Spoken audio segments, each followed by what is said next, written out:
and welcome to today's YouTube video. So this episode today is taken from the Business Meets Fitness podcast. So I am now posting the Business Meets Fitness podcast on my YouTube channel as well, just because I know so many of you are into the information but sometimes maybe don't want to go to the podcast app.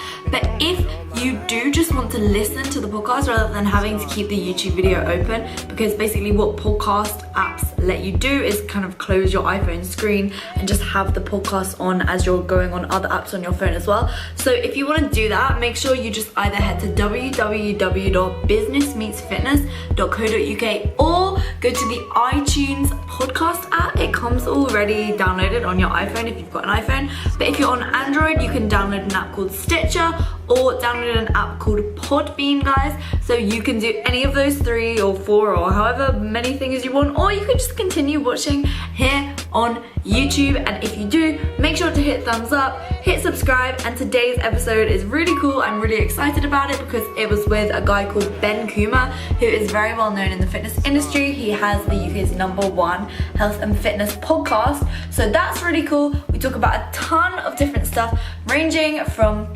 fitness to nutrition to training to business, because Ben is a business owner as well. And yeah, we talk about kind of what he's learned through interviewing almost 200 people. So it's a really valuable episode. So if you do decide to either stay on and watch on YouTube here, thank you very much. Make sure you do hit that thumbs up, guys, and I'd love to hear your comments below on what you'd like to see next. Please do share it with a friend. The Business Meets Fitness podcast is growing rapidly, and that can only happen if you share with people. So that's really cool if you just take a screenshot, share it on your Insta story. As always, guys, I love hearing your feedback, and at the moment I'm just really focusing on growing the podcast because I have a ton of awesome guests lined up, like seriously, some really big and well-known people. So for me to be interviewing them, that is just absolutely mad. I mean, a year ago from now, I just never thought that that would be something that I would have the chance to do. So it's really cool, and I am doing it all, guys, because I want to be able to share all this info with you that I am learning through interviewing these people, and you can better your own lives, your fitness and health journeys, and also your business if you are a business owner. So thanks, guys, and enjoy today's episode. Hello, Ben. Welcome to the Business Meets Fitness podcast. How are you today? I am awesome. You're awesome. That is, well, I mean, I should have expected that answer, really. In kind of a couple of minutes, can you introduce yourself to the listeners of the Business Meets Fitness podcast, because they may not have any idea who you are? I mean, I'm sure they probably do, but yeah, do you want to just introduce yourself, let them know what you do? Sure. Who knows? The world's a big place. There's probably bazillions of people that don't know who I am. That's a good thing because there's more people to reach and help. So I got into the fitness industry because I used to be obese when I was 18. My journey to get slim sort of got me into nutrition in a big way, because nutrition was a big turning point in my life, sort of discovering the power of that. I then ended up being a personal trainer. Then I specialised in nutrition. In around 2008-ish, I saw sort of the online movement, and I decided to take like my coaching business online. So I became a nutrition coach. I then made a lot of mistakes in how I'd set up my business, and I dissolved that business, started up a new business, which was Body Type Nutrition, which is still around today, which does online coaching and nutrition courses for trainers. And then about 18 months ago, we started up Awesome Supplements. And in between all that, I've done a lot of public speaking. I do a bit of consultancy work. I mentor trainers, and generally just try and probably do too much, which we'll probably end up talking about. But yeah, I'm now a guy who's passionate about teaching other people about the power of the body, the mind, and their own ability. Yeah, no, that's great to hear. I mean, you were one of the very first people actually that I started following when I was first getting into my own fitness journey. So it's cool to have you on the podcast today. I know that you are helping hundreds and thousands of people, so that's really cool. And I just think that your message is something which, it's nice because although you talk about some very in-depth things and stuff, you make it very understandable to the general public. And I think that that's really cool.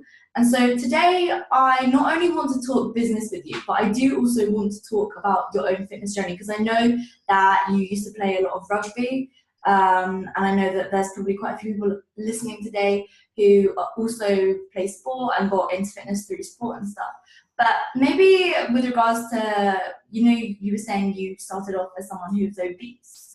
Well, how did you first kind of, I suppose, find yourself in the fitness industry? Having been obese, did you go about it the right way? And what are, I suppose, some of the biggest lessons that you learned when you were getting into your fitness journey? So the impetus for me to change was, I was always an actor as a kid. I was always an artist, and I got to the age of 18 and I was 16 stone, and I just said to myself, look, I can't be successful. I felt I couldn't be successful at the weight that I was. Like, the majority of famous, amazing people are quite often slim, athletic, and I saw that as a gateway to having a more successful career. So I literally left school and I said, right, now it's about me. I'm in control of my own destiny almost. Because I've been in boarding school all my life. So you get fed how you're fed. You get told to do what you get told to do, because I was at a military school. So once I became in charge of my own time and goals, I went for it, and I was putting in a lot of effort. I was running like 4 or 5 times a week. I was eating healthier food, and it wasn't working. I wasn't really losing any weight. And a couple of things happened, and I ended up joining a gym. And the guy sat down with me and he said, you know what, I think you can just tweak this, this and this. Buy this book, read that. I bought the book, which is How to Eat, Move and Be Healthy by Paul Chek. I read it in the space of a week, and I lost 4 stone in 4 months. And I was like, shit, that's really cool. And the kind of process of having such a life transformative journey said, right, I'm going to leave the acting behind. I'm going to go into nutrition coaching. So I went into, personal training, as most people do. And then I think there's just always been an entrepreneurial bone in my body, and I wanted to just create and help create solutions and products for people that could help them on their journey, which we've done a lot of. So I think, coming back to, you asked me, like, what have I learned? What would I help others with? I think an amazing thing in fitness is that we're all really good with overcomplicating things. We read so much on the internet. Like, how much does social media get consumed by everyone every day? The statistics are alarming if you read up on it. But, we're on Facebook and Instagram and stuff, like literally every second we've got spare, we're on social media. You go for a poo, you get out your phone and have a look at Facebook. Like, very accurate. Well, it is. And then a poo takes 5 minutes longer. So it's like, you're not even saving any time. But anyway, I just got really simple about it, and I stopped overthinking too much, like, oh, I eat carbs at this time and that. And, you just start to say, right, let's train effectively. Let's train intelligently. We don't need to train all the time. Let's eat the right foods. Let's have a semblance of balance. Don't get me wrong, there was a big food intolerance component for me at the time. I was reactive to gluten, wheat, dairy, and a few other small things. So actually removing them from my diet gave me a lot more energy. I had a lot less water retention. So that was really important for me as well. So I think what I want to impress on people with a fat loss journey or any journey is us being really objective about what it is we want to achieve. Like, stand back from the process and say, right, what am I achieving? Okay, I feel like I'm not achieving a lot. Why is that? Am I standing in the way of my own success? Am I overcomplicating things? Am I putting too much pressure on myself?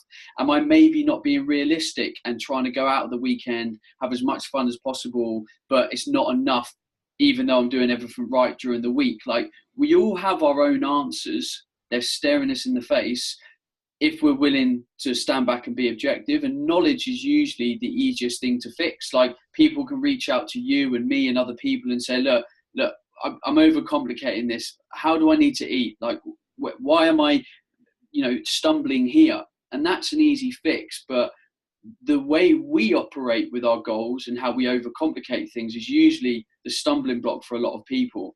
And I quite often say the one person that will hold you back is yourself.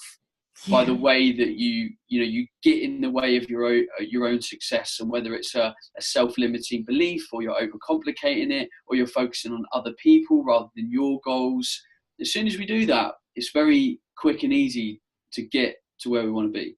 Yeah, Ben, and honestly, everything that you just said just then, you can relate it to your fitness, but you can also relate it in your business endeavors or your career goals or whatever. And I think that is something that's going to be so important for people to take away from this, is that often you may be looking at the 5th level of something that you need to look at, when really it's just the foundation and the very simple principle that you need to just crack that and then move on to the next goal. So I think that's something that you've obviously done really well in showing people and in doing in your own content and everything that you produce. But I did just listen to one of your recent podcasts actually, and it was something that I think a lot of people often maybe don't talk about their struggles enough. And I think that the way that you spoke about it was really, really nice, and it was probably a lot of people were able to relate to you. So do you perhaps just want to give the listeners of my podcast a little rundown on what happened to you all of last year, and perhaps the 3 biggest lessons, the business lessons that you learned through that? Sure. And this is the great thing with social media. Everyone looks at social media and thinks everything is okay, because social media tends to be all positive and nice. And so essentially, I spent most of 2017 battling going bankrupt. My business was, in terms of cash, in a very tight position. We'd made a lot of very bad decisions on where the company was going and what we were spending money on. And it was a very hard time. It put a lot of pressure on me, my staff, my relationships, and just my overall well-being. And, as a business owner, when you're always trying to help educate and inspire, it was something that I didn't share. Like, as it was happening, I never shared the process. And I got to Christmas in 2017 and I said, right, I feel like I want to talk about it now. I felt now was the time. I'd come out of, that process. We are kind of in a stable place. And I felt, I myself can stand back and be objective about everything that happened. I didn't want to get caught up in the moment of being emotional or being a little bit in a bad place and not really be able to give a full account of how or why I thought everything happened to my listeners. So, there was a lot of mistakes that I made as a leader and as a business owner in my own business. Like, I'm not just a personal trainer and a coach anymore. I'm running a team of 5 full-time staff, many contractors. We spend around £65,000 a month on staff, software, costing, stock, like loads of stuff. Like, we're not really a small business anymore. So when you're spending that amount of money, if you're not making intelligent decisions month on month, it's quite easy to get into a very difficult situation very quickly.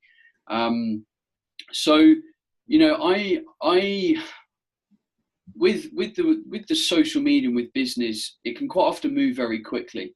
And what a lot of people don't appreciate is that the more caught up you get in that energy, and it's very easy to do it when you're an entrepreneur and you get excited and you're trying out a new idea and you think, yeah, I'll write this and I'll do this and I'll travel to there and I'll speak to that person and I'll do this podcast.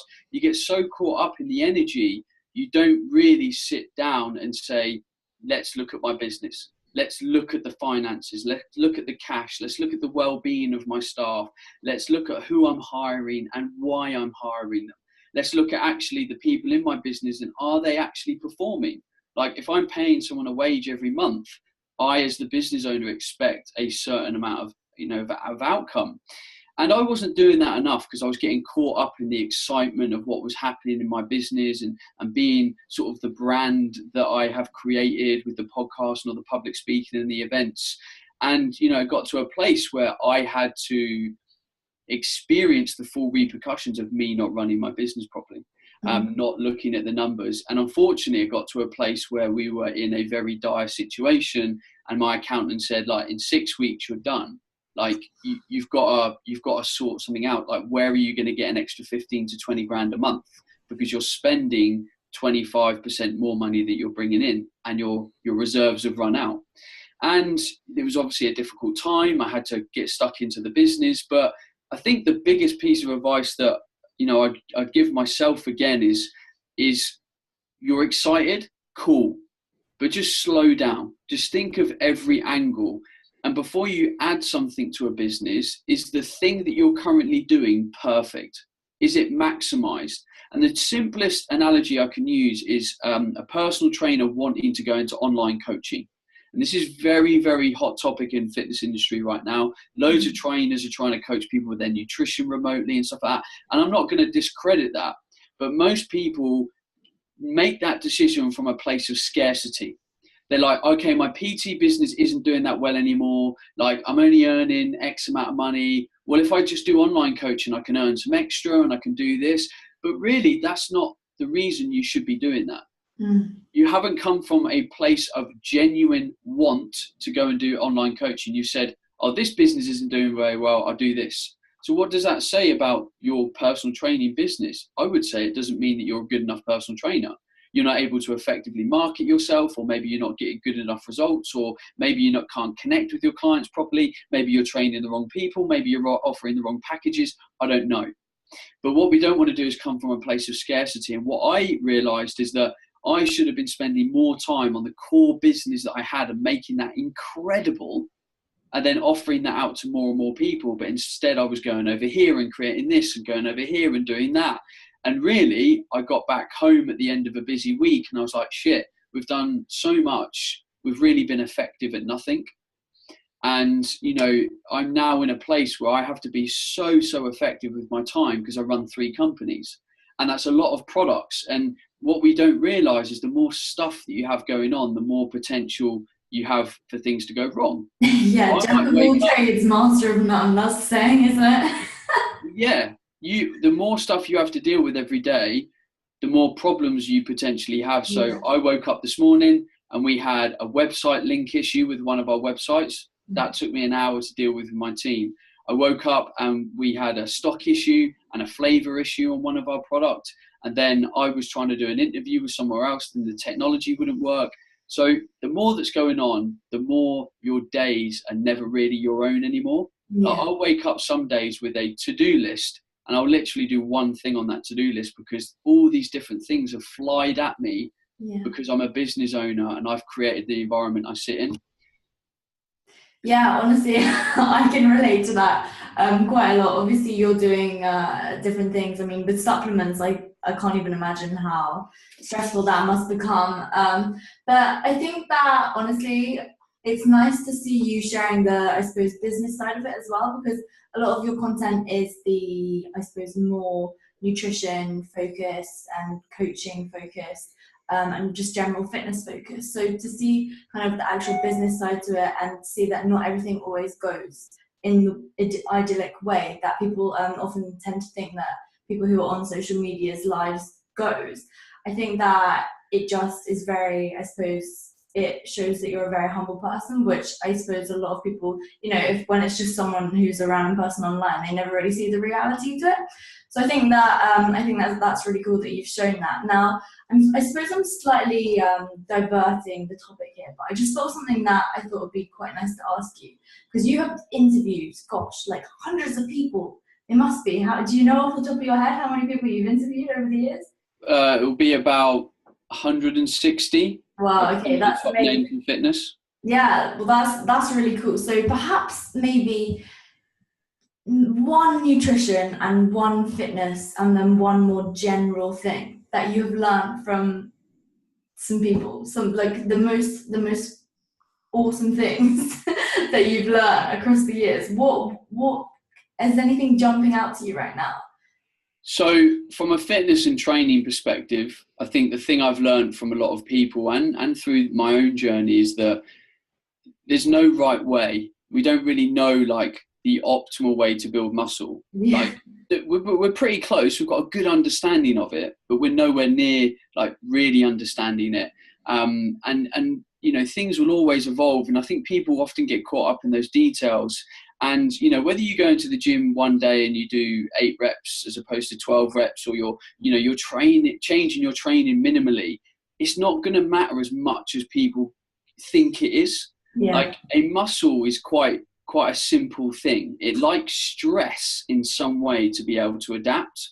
So us getting really caught up in these like loading parameters, how much we're training, don't get me wrong, we want to consider that. We do want to look at it, but so many people get caught up in it. And if I thought you had to shock your muscle. It's in constant shock, my muscle. If I was to think of all the people I've interviewed that are probably, let's just say, have 10 years in the game or more, they've all said, like, look, I just go in and I lift some weights, and one day if I'm feeling strong, I'll lift some heavy stuff. If I'm not feeling as good, I'll lift some lighter stuff. Some days I'll go for a run. And actually, you know, that's a good place to be in. And I get that some people need to train with very specific programs because they're trying to get very specific outcomes. But over time, what I've learned is people teach themselves to be in a place where they can be fluid with all this information. They can be flexible and elastic. And that's probably my number one training tip. From a nutrition tip, I think everyone I've spoke to, and luckily everyone said, look, let's be an adult about our nutrition.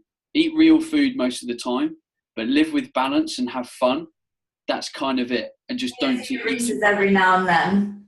Oh yeah. A little bit too many. And then from like sort of a business perspective, and maybe tying this all together, is everyone that I've spoke to seems to have gone through their kind of practitioner knowledge acquisition phase. So that's learning nutrition, training, that kind of stuff. Then they've failed lots. Then they've had to look at their mindset, and then they've really had to apply business to what they're doing and the logistics of running something professional. And for most people, it's always come back to their mindset. Mindset seems to have been the step for everyone that's tied everything together and has given people the perspective to progress to that place that they can't currently get to. And there's a huge amount of chat about mental well-being, emotional well-being in the fitness industry at the moment, and that's a good thing, because I think it's vastly overdue, and it's something that I like talking about a lot, because most people stand in their own way of success. Yeah, I really like how you speak about it a lot, especially I mean, something that I've spoken about with a lot of guys that I'm actually close with is that they feel like girls are often more open about mindset and kind of their mental health and things. I mean, I'm perfectly happy to talk about it, and I see a lot of girls on Instagram and YouTube and everywhere who are openly speaking about it. But I suppose, do you think that for men it can sometimes be a bit harder to speak about their mindset? I don't know. Yeah, I think that's a cultural thing. Men are naturally a bit less emotionally attached to themselves, almost. Yeah. But that doesn't make it right or wrong. Like if we want help, we need to be open to sharing our views and emotions. Like if anyone listens to my podcast, they'll hear me be very open and very raw. And unless I can get myself to that place, I can't truly change. Definitely. So really, it's a self-limiting process. If you're going to sit there and be closed off to other people and your own emotions, you're going to limit your potential on every level. So really, you just have to stand back and accept that you've got to be a bit vulnerable to move forward. You've got to work through that crap that means you've got to open up, and then we can take step forwards. Then we can improve and build and make true progress. Yeah, no, I couldn't agree more. Do you think then vulnerability is the key when it comes to mindset growth and development as a person in not only your fitness life, not only your business, but just every single aspect? 100%. You've got to be able to stand there and be so objective that you can say, right, that's a problem. That is a current problem. And I can be objective enough and honest enough and real with myself to say that is a problem, but guess what I'm going to do? I'm going to find a solution. So you can stand back and truly understand yourself and your character and accept it for all its flaws and strengths. And no one's infallible, no one's perfect, no one's amazing that they don't have flaws. Like everyone does. Everyone's basically got, we've all got a deck of cards. You've been dealt a load of hearts. I've been dealt a load of spades. Someone else has been dealt some diamonds. and actually I'm weak because I don't have many hearts, and I can choose to focus and make them stronger and almost get more of them, or I can ignore it and say, okay, I accept that I'm not very good at that, or I'm not going to improve as much as I'd like to, but I'm going to focus on my strengths. Yes. It's like if we drew a fitness comparison here, it's like, someone might not have the body that they want. Let's say that we've got a girl and she's naturally a bit stockier than other people, and she wants to have that naturally svelte, long, lean frame. Well, the reality is she's probably not going to have that. Her genetic bone structure won't allow that. But imagine what you could do with your body if you accepted it. You could maybe be a strong and powerful athlete, and you could start to really enjoy and explore being a power lifter or a strength athlete or a female rugby player. Like, who knows? Yeah. But until someone accepts what is there, you can't truly take that to its potential. Yeah, you have to work with what you've got. Yeah. And bring out the strengths in that. And I think that, honestly, that's something that personally I've had to do for sure in my life. I mean, gosh, and I'm sure you're the same. But it's something that I suppose can be really mentally challenging as well. Like, let's say for me, for example, when I was in school, I used to actually be kind of the larger girl in my group of friends. And that was something that I found really hard to deal with, actually. Obviously, then, I mean, I think that it comes down to, really your self-perception, because if at that time I'd said, okay, I can be really good at sport here and I can actually funnel my energy into sport, what I instead did was, well, I was pretty young, so I mean, you know how it is, you don't really understand it when you're young, but my mindset just focused on the negativity, and it just made me feel very inadequate compared to all my friends. And I suppose had I focused on what I could have been, then that would have just made me have lived a much kind of happier childhood, I suppose. And I could have really, excelled in certain different aspects. So I think that is something that honestly is really, really fundamental. Now, Ben, just quickly bouncing back to something that I actually get asked a lot. And you briefly touched upon it when you were talking about training. But when you were saying that there's no one correct way to do things, do you think, I don't know if this is how you train, but do you train kind of on an RPE basis, or do you prefer sticking to a training program? I have quite a spontaneous character type. So I'm not very good at sticking to like a rigid program. Like if you said to me, we're going to, follow a 6-week strength progression, and from start to finish of the workout, it was the same throughout the 6 weeks. I get bored of that quite quickly. Yeah. So I'm happy, and I understand that there needs to be core elements of my training that are static. Yes. Focus on them, but I like a good portion of my training to be random and to be fun. So at the moment, I've realised this, and I've realised I also don't want to spend time with my own training plans. So I get my training done by Andy McKenzie, Iron Mac Fitness, and he currently on a 6-month program with him. And there's a lot of core fundamentals in the program. There's a lot of body weight. There's a lot of core training. There's a lot of fundamental work. But then there's also a lot of play. So there's like, this week we're going to jump on the assault bike and we're going to do 2 minutes on, then a 2-minute abseil, 2 minute on, and then 2 minute off. And I love that. Fair enough. Each to their own.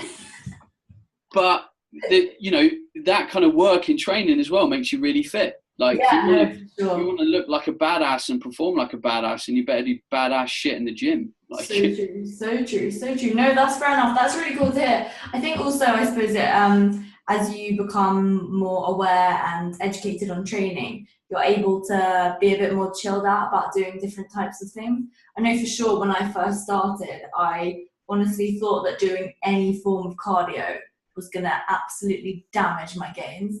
So so all I ever touched was the weights. But yeah, I think that it's cool to have like an educated look on it. And I also personally agree for sure that giving accountability to somebody, like having someone to be accountable to and having someone to deal with my own training, just makes me feel a lot more chilled out about training, because you don't have to think about it when you're in the gym. You just do that thing and you just get it done. So yeah, I don't know, but just on that, I think there's two different things there though. I think having someone do your programming and guiding you and taking the ego away from you doing your own training is one thing. I think being accountable to someone else is another thing. Like I am not accountable to anyone.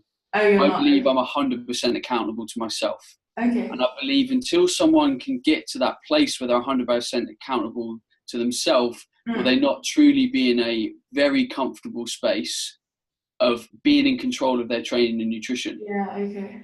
If someone has to have someone else to hold their hand or say, by the way, don't forget you need to go to the gym today, what does that say about the reasons why that person needs or wants to go to the gym or to go for a run or whatever?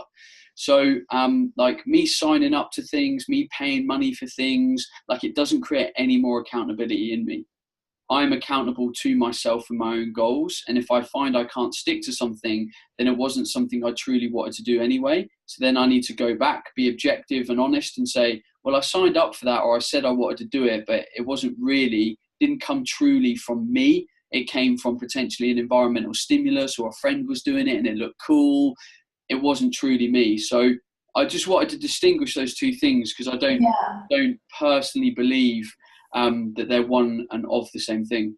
Yeah, no, I actually think that is such a good point. It's something that I suppose I've never really thought about before. I know for sure that when I was first, I suppose, let's take when I was, I don't know, my coach was training me for my powerlifting competition. I think there's, I suppose, the distinction between accountability and between learning, because I know for sure that having someone who was, I guess, holding me accountable, but also teaching me at the same time really made sure that I was sticking to it in the way that I needed to be, while also developing my understanding of why I'm doing what I'm doing. I guess that's perhaps a better way of looking at it. I don't know. Yeah. Yeah. So I know you were saying actually that you're really a spontaneous guy with your training. So do you look at the way you run your business in the same way, where you can be, I suppose, like nice and adaptive and flexible, or are there kind of also fundamental things that you do each day or each week that lead you to progress in the direction that you're desiring to go in? Yeah, a bit of both.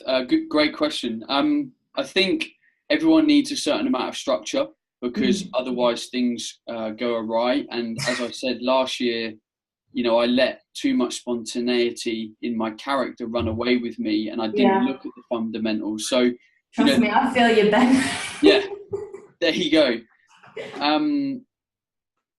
So, like, when I get up every day, I do a certain checklist. I check in on our project management document. Hang on, is this your morning routine? It's part. I have a couple of sections of my morning routine. Come on, let's hear the full morning routine. So I'll get up in the morning. I'll go and put the kettle on. I'll go and have a cuddle with my dog. And then while the coffee's brewing, I'll go out and have a quick walk. And I'll just make sure my head's clear, no phone, no nothing. Just get outside. I live in a beautiful environment as well, so it's nice and rural. It's quiet. I come back in. I put, finish my coffee, and then I go upstairs, and then I look at my day. I look at what's in front of me. I look at maybe what's not important, like, right, okay, maybe I need to cancel that today actually, because this is happening and this is really important for my business, which is easily done in my position, because I have to do, things like this, like interviews and cool stuff. And don't get me wrong, but sometimes I need to stand back and say, actually, we really need to do this in our business today. Yeah.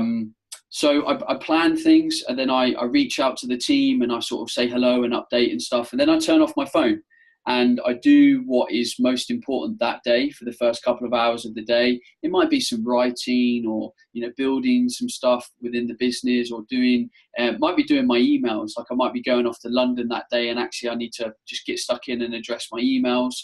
So there's a routine that forces me to look at what's important. And, earlier we talked about health and fitness and learning. It's me being objective. It's like I walk into my environment, and rather than just going into it and getting on with it, I stand back and say, okay, just take a breath. Is all the energy I'm about to expend in my business today going to be 100% applied in the right way? And I think it's easy to not do that, because I think humans are naturally task-orientated people. Like, we're good at saying, right, need to chop down tree, get axe, chop tree, put in the wood. But that's how our brains work. We're really good at it. So to give you an example, when someone's got a big task that they're a little bit worried about doing, and they know that they should sit down and just do it, we look for little things to do first. So take your phone for a poo. Yeah, exactly. You go for a poo, and then there's a couple of emails, and you're like, I'll just do them emails. And then you come back and you're going, actually, I just need to do this, so I'll go and do this. It's because the brain needs a short-term reward, because it's not going to get a reward because the task it's about to start, there's maybe no reward today because this task might take like a week to do. The brain's almost scared that it's not going to get some dopamine. It's like, I need to feel that I've done something. It's like a little mini fist pump, right? It's a moment of success. So I think it's really important to stand back and not let your monkey brain engage, or like they call it the croc brain as well, the sort of more Neanderthal brain. The Neanderthal brain just wants to jump into a pattern, do the job, leave, put his axe up and say, I chopped down a good tree today. Whereas actually as a business owner, you've got to say, okay, that tree doesn't need to be chopped today. That big fucking tree needs to be chopped down today, or I need to go and do this. And that's not something I'm going to stand here and say I've nailed. I have to work at it every day, because my brain's the same as everyone else's brain. That's how my brain's wired. So I almost have to like punch my brain in the kidneys, wind it for a couple of minutes while it's still sort of wheezing, stand there and go, right, okay, what am I doing? Right, now we jump in. Yeah. Especially when you're doing so many different things as well. You never really know which one to tackle first. Sometimes there's just a lot of big mammoth tasks, and you're like, oh gosh, which one do I want to go for? But yeah, just really, really making sure that you have a clear vision, and that you're, as you were talking about earlier, just setting out what really is the most important thing to not only you, but also your business. That is going to be the way that you're able to. I always talk about process goals, but if you're really focusing on the things that are going to get you to that outcome, then that's exactly what you need to be doing every single day. So yeah, Ben, I think that honestly, I mean, we've been chatting for a while now, so I think that everything that you've covered has been very insightful. And I suppose that the question I was going to ask you, I think you've already answered it, but maybe shall we just go for it anyway, just in case you feel like you still think that there is something more to be addressed. But I was just going to say, for anyone who's at maybe the beginning of their fitness journey, or they're just building a new business, what is the most important thing that you have learned that they can start using today? Don't get caught up in what everyone else is doing. You get focused on what you want to do. Don't worry about what I'm doing on Instagram and what your favorite fitness model's doing on Instagram. Like, look at social media to get kind of like direction, guidance, inspiration, and knowledge. But ultimately, always come back to what it is that you're trying to do, and be objective in, right, this thing that I'm doing this week, this plan that I've created, or the thing that I'm going to go and buy, or what I'm going to learn, is it going to serve me? And I have to constantly, and don't get me wrong, there's so much of what we've spoken about today is in that I never want to make people feel that I'm this expert that's nailed all of this stuff. I haven't nailed all of this stuff. I'm constantly working at it. I'm constantly working at better time management. I'm constantly working at, can I be a more effective use of my time in the gym? Can I eat healthier foods that make me feel incredible every day? I'm constantly working at this stuff, but I'm not working at it from a place where it gives me anxiety. Like, oh my God, if I don't be more effective, or I'm not perfect yet. I'm just constantly going with it. And you almost talked about it with process goals. It's like I'm constantly allowing myself to go through a process where there's tiny little goals all throughout the journey, just working towards this kind of big goal that I think is my goal, because we never really know if a goal is truly our goal.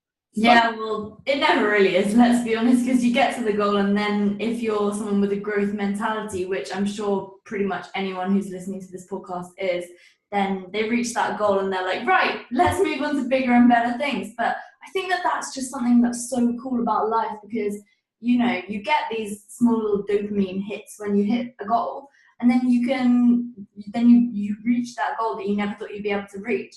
And then once you're there, you realize that, okay, I've reached this now, I can do even more. And I think that is just so cool, and that, you know, you can always just be better than you ever thought you'd be able to be. So yeah, I agree 100%.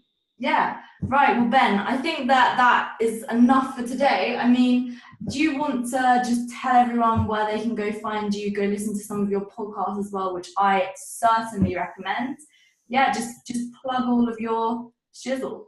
Sure. Well, thank you very much for the podcast praise. It's appreciated. The two podcasts that you reference, The Hardest Year of My Life, both of them trended at the worldwide spot for 2 weeks. So amazing. That was pretty cool. I'm pretty proud of that. And I've had so many incredible messages of people saying, you know, thank you for being honest and thank you for sharing all of that stuff. So if anyone's listening to this, like, thank you. I'm pretty easy to find on the internet, Ben Coomber. Type it into iTunes, Facebook, Instagram, Twitter, YouTube, Google, LinkedIn, like wherever you want to follow stuff, LinkedIn, find stuff. We're getting professional now. I don't use LinkedIn, but I'm on there. Literally so, yeah. Come find me. The podcast is Ben Coomber Radio. It's the #1 health and fitness podcast in the UK. Look, yeah, come and have a listen. See what you like to see. There's plenty of free info kicking about. Yeah, no, everyone go do it now. Thank you very much for coming on, Ben. It has been an absolute pleasure. And yeah, well, I hope to chat to you again soon. Thank you. Goodbye.